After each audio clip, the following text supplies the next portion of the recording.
Boa noite. Vamos agora iniciar o estudo do livro Sexualidade e Saúde Espiritual. Estamos abordando o segundo capítulo do livro, Reflexões sobre Sexo, Sexualidade e Sexualismo. É o 10º encontro, a 10ª parte desse estudo. Lembrando que os estudos anteriores se encontram em nosso canal no YouTube. Vamos para uma rápida introdução, fazendo o comentário de uma mensagem do Espírito Emmanuel. Extraída do livro O Evangelho de João, comentado por Emmanuel, capítulo 14, versículo 6. Nós, os desencarnados, somos também criaturas humanas, em diferentes círculos vibratórios, tão necessitados de aplicação do Evangelho Redentor, quanto os companheiros que marcham pelo roteiro carnal. Vamos aqui fazer alguns apontamentos para introduzir o nosso estudo. Nessa mensagem, Emmanuel nos chama à conscientização de que não apenas nós, que estamos temporariamente revestidos de um corpo denso da matéria física, temos no nosso despertamento espiritual e na reharmonização com as leis divinas, um esforço e um trabalho que exige dedicação, dênodo, insistência, persistência. E por isso ele diz, olha, não é só vocês, nós os desencarnados somos criaturas humanas que trilhamos dificuldades semelhantes. Todos nós, quer humanidade encarnada, quer humanidade desencarnada, somos necessitados. E aqui vem o ponto mais importante, da aplicação do Evangelho Redentor. Porque, de fato, Jesus não trouxe apenas o conjunto de orientações que alcançam a psicologia humana no seu aspecto mais profundo. Além disso, trouxe-nos um roteiro de vida, um conjunto de orientações que, para de fato serem aproveitadas, necessitam ser aplicadas, vivenciadas em cada um de nós, independente de estarmos encarnados ou desencarnados. Essa questão é apenas de densidade vibratória. Nenhum de nós julgue que seja mais fácil vivenciar as lições do Evangelho fora do corpo material. Lê do engano. Isso muitas vezes é apenas argumentos disfarçados do nosso ego e das estruturas de orgulho e egoísmo que trazemos do passado. Mas voltando aqui à mensagem, fechando esses apontamentos, quando Emmanuel diz a aplicação do Evangelho Redentor.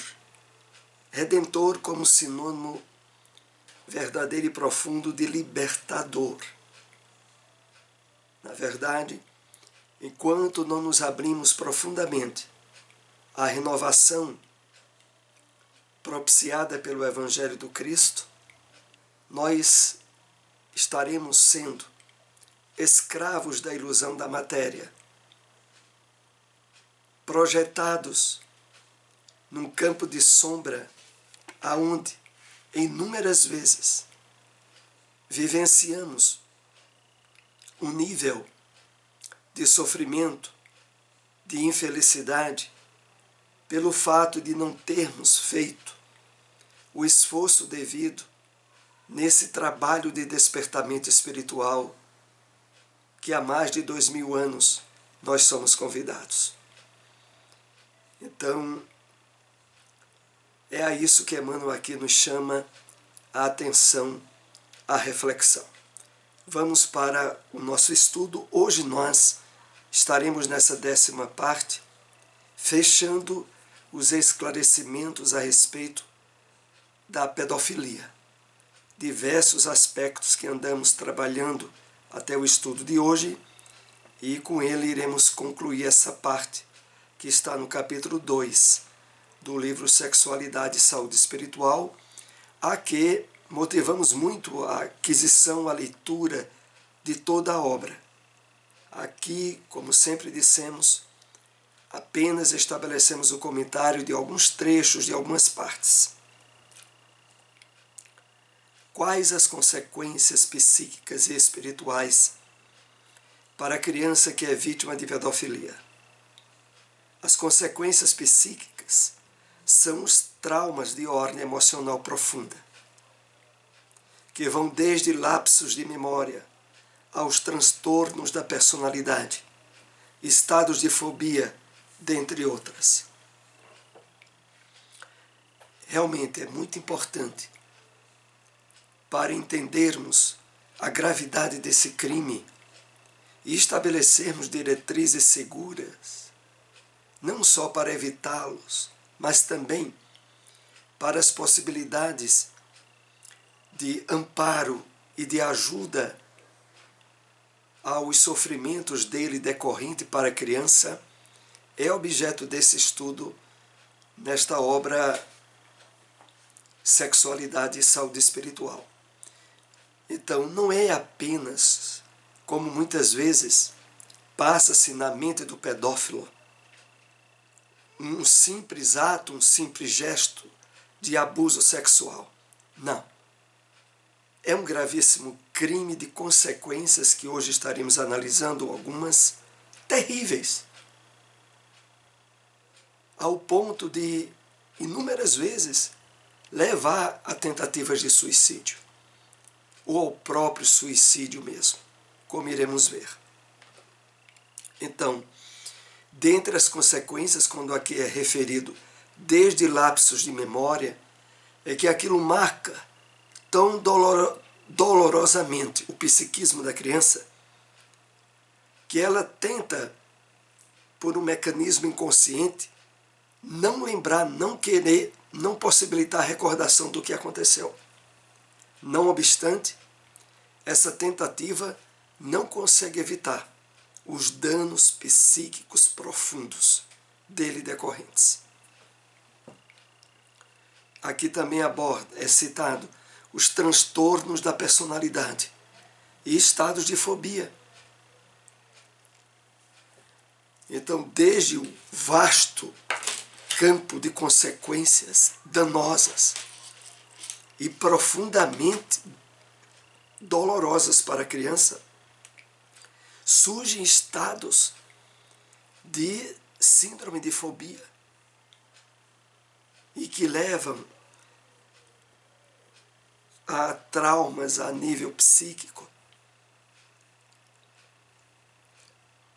altamente dolorosos. Nós iremos ver mais em detalhes nesse estudo que hoje fecha esse tema, com algumas colocações a nível terapêutico ou profilático.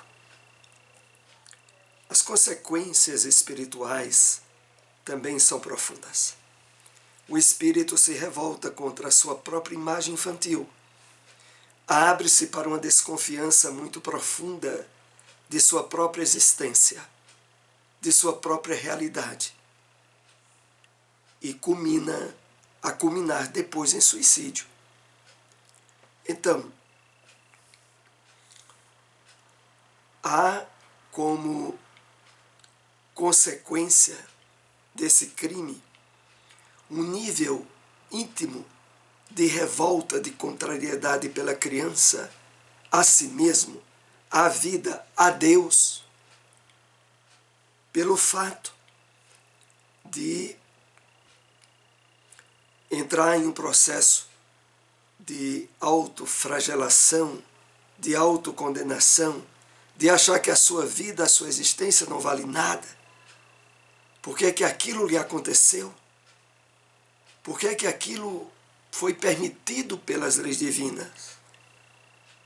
Todo esse quadro vai minando um estado de revolta íntima que muitas vezes é o alicerce para tentativas de suicídio.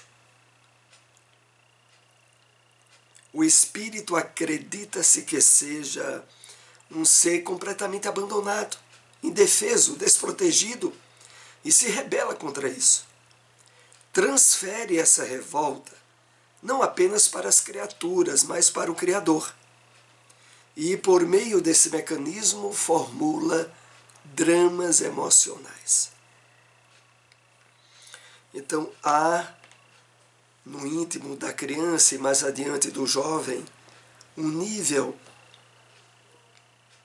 de conflitos íntimos cuja base maior é proveniente dessa revolta contra a vida, contra o Criador que permitiu que aquilo acontecesse, no entender da criança, e que, a partir daí, surgem esses dramas emocionais, aonde o medo da convivência natural com outras crianças, com atividades peculiares à sua idade, com um sentimento de se julgar totalmente abandonado e desprotegido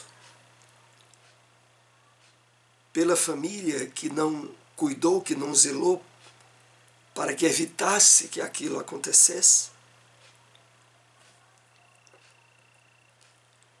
É como se houvesse uma vingança com Deus em sua intimidade. Mesmo que ele seja até um ateu, a criança. Em nível subconsciente, revolta-se contra Deus e as leis divinas, que permitiram que ele fosse uma vítima desse crime. Aqui, inclusive, permitiram, está entre aspas, porque nós aprendemos em estudos anteriores qual a base em termos de entendimento espiritual para o surgimento desse crime. Não como justificativa, que não há, mas como explicação das causas, aonde o objetivo maior das leis divinas, que é o amor, o progresso, a felicidade de todos nós, é muitas vezes conflitado com o mau uso do nosso livre-arbítrio, trazendo consequências que muitas vezes se dão na vida atual ou em vidas futuras através do mecanismo da reencarnação. Então, é claro, como nós temos aprendido, que é injustificável a revolta. Mas, por outro lado, a ausência de compreensão espiritual da vida e esse estado de rebelião íntima daquele que sofre o crime abre campo para um sofrimento muito intenso, cujo causador, muitas vezes, não é alcançado pelas leis humanas na vida atual. Mas é claro que perante as leis divinas, tudo aquilo que o homem plantar, ele há de colher, como temos aprendido. Importante também é lembrar que a família que está inserida nesse evento está inscrita nos códigos justos da vida e que necessariamente deve refletir sobre o motivo de a família passar por essa situação. Vamos analisar com mais atenção esse último tópico que trouxemos para esse estudo. Então, o crime da pedofilia, as consequências que atingem principalmente a criança, indiretamente a família, é evidente que não ocorre por acaso. Como também é importante deixarmos evidenciado que jamais as leis divinas, abonam, aprovam ou colocam como meio de resgate ser vítima de criminosos. O crime, o desequilíbrio surge na experiência humana como consequência do mau uso do livre-arbítrio, como dissemos. Por outro lado, o fato de surgir tal provação que alcança indiretamente toda a família tem causas. E aqui o convite que o texto nos chama é a reflexão. É buscarmos através da prece, da meditação, da reflexão, razões para se estar passando por essa situação. Nesse trecho da obra também é colocado advertências a respeito dos cuidados que os pais devem ter com seus filhos, principalmente na primeira e segunda infância, desde não deixar o filho com pessoas estranhas à família, desde também a procurar ao máximo cercar de cuidado, de atenção, de proteção, de conversação e de esclarecimento com o filho, desde que já note capacidade de entendimento a respeito dessa questão. Não poucas vezes, infelizmente, o crime da pedofilia ocorre dentro da família. Mas mesmo dentro da família, a mãe ou o pai podem, através do diálogo e da abertura e da conversação com os filhos menores, procurar saber do que aconteceu e, sobretudo, quando percebe algum comportamento estranho na criança. De não querer ficar com determinada pessoa, de sentir medo quando está próximo de algum parente ou de algum conhecido.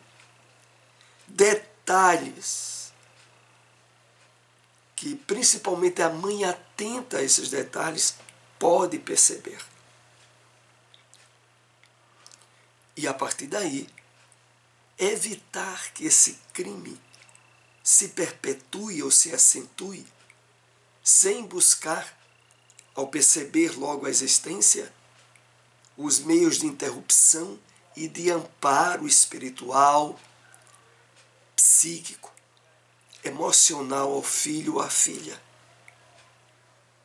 Porque é uma situação extremamente dolorosa e muitas vezes os pais adultos relevam o nível de dor e de sofrimento que esse crime causa.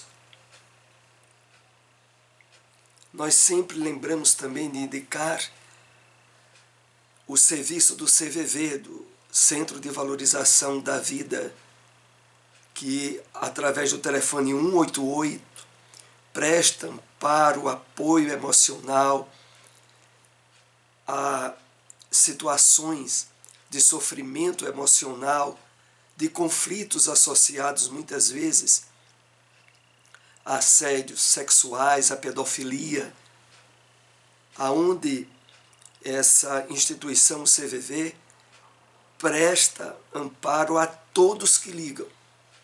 Inclusive alguém que possa estar me ouvindo e tenha percebido em si alguma tendência de crime nessa área. Busque apoio psicológico, ligue também para o CVV, busque tratamento. Isso é um problema muito sério e que tem se avolumado muito em nosso país e em todo o mundo. Mas que aqui, nesse livro que estamos analisando, ficam esses esclarecimentos e essas advertências. Estamos assim chegando ao final do nosso estudo dessa noite. Agradecemos a todos que nos acompanharam. Se possível, compartilhem essas informações. Até o nosso próximo estudo. Uma boa noite a todos.